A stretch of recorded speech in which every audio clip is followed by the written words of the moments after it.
კონუმპირებული მთავრობა და ზეწოლა ადგილობრივ თვითმმართველობებზე. საქართველოს პრეზიდენტი მოქმედ მთავრობას სახელმწიფო ინსტიტუტების მიზანმიმართულ ნგრევაში ადანაშაულებს.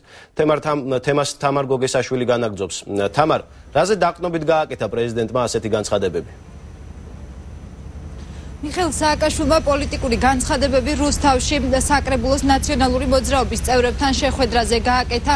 მან მთავრობა კორუფციაში დაადანაშაულა და აღნიშნა, რომ ახალ ხელისუფლებაში დაბრუნდნენ შევარდნაძის დროინდელი კორუფციის მამები და ისინი მხოლოდ პირად კეთილდღეობაზე ზრუნავენ. პრეზიდენტის განსაკუთრებული კრიტიკა დაიმსახურა დღეს ფინანსთა მინისტრმა ნოდარ ხადურმა. მიხეილ სააკაშვილის განცხადებით ხადური 2004 წელს სწორედ კორუფციის გამო გაათავისუფლა დაკავებული თანამდებობიდან. დღეს პრეზიდენტს თავად ფინანსთა მინისტრმაც უპასუხა.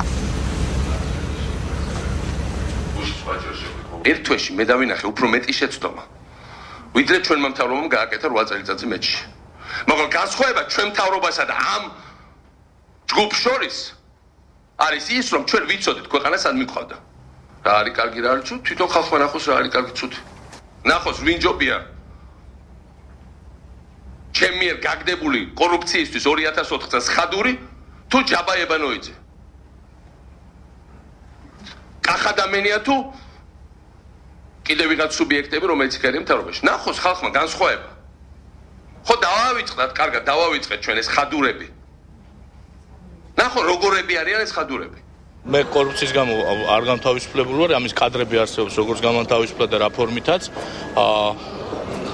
რაც შეეხება კორუფციას, მათ თუ კორუფციაში ვიყავი მე და ელემენტარული რამე არსებობდა 8 წლის წინ, 9 წლის წინ შეეძლოთ ეს ფაქტები გამოეძიათ და მე დამერწმუნებით დიდი სიამოვნებით დამაპატიმრებდნენ ელემენტარული რამე რო ყოფილიყო.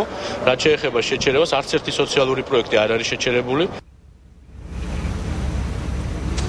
ნაძალადევი კოჰაბიტაციის პროცესი ამოწურულია, ასე აფასებენ საპარლამენტო უმრავლესობაში პრეზიდენტის დღევანდელ განცხადებებს. დავით ბერძენიშვილის თქმით, მიხეილ სააკაშვილს ეშინია, რომ ნაციონალურმა მოძრაობამ მის გარეშე არ განაგრძოს არსებობა პოლიტიკურ სივრცეში.